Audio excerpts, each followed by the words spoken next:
Siklus domestik berubah menjadi involusi. Beijing mendesak AS untuk mencabut tarif.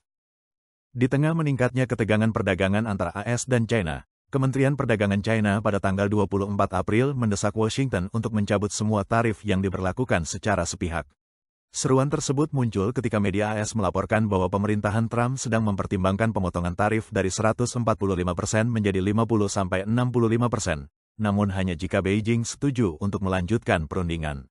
Trump menegaskan bahwa pencabutan tarif bergantung pada sikap Beijing. Menteri Keuangan AS, Scott Bessent, menegaskan kembali sikap tersebut dengan mengatakan bahwa kedua belah pihak harus menurunkan tarif terlebih dahulu sebelum negosiasi dapat dimulai. Ia menekankan bahwa Washington tidak akan bertindak secara sepihak. Namun, kedua ibu kota memberikan pernyataan yang sangat berbeda. Trump mengklaim bahwa kontak harian sedang berlangsung dan bahwa ia mendorong tercapainya kesepakatan yang adil. Sebaliknya, Beijing membantah adanya keterlibatan apapun dan menepis laporan media AS sebagai berita palsu.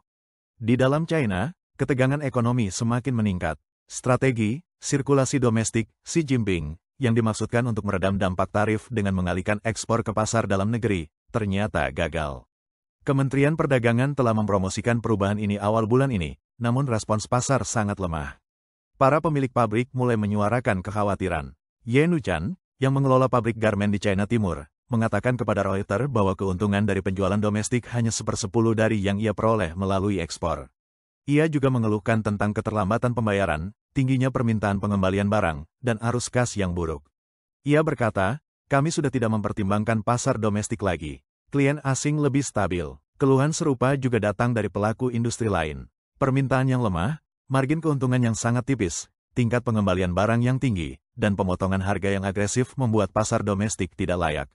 Banyak perusahaan kini mengincar pasar Timur Tengah, Rusia, dan Asia Tengah untuk bertahan hidup. Lin Dowei, pemilik pabrik pakaian dalam di China Selatan, mengatakan bahwa klien domestik lebih sering mengembalikan barang, menuntut diskon besar, dan mengharapkan promosi mahal, kondisi yang jauh lebih buruk dibandingkan dengan pesanan stabil dari luar negeri. Untuk mendukung perubahan ini, Beijing menggandeng platform seperti JD.com dan Meituan. JD meluncurkan dana sebesar 200 miliar yuan, sementara Meituan menjanjikan dukungan operasional. Namun, hasilnya mengecewakan. JD melaporkan bahwa kurang dari 0,4% eksportir yang menunjukkan minat.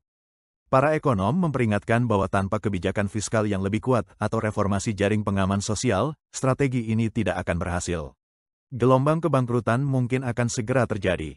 Sementara itu, ketegangan diplomatik tetap tinggi.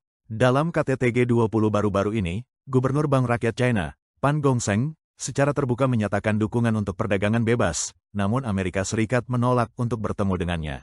Seiring dengan semakin dalamnya perang tarif, jalan ke depan masih belum jelas. Mampukah perubahan kebijakan domestik Beijing benar-benar memberikan kelegaan, atau justru krisis yang lebih dalam sedang mengintai?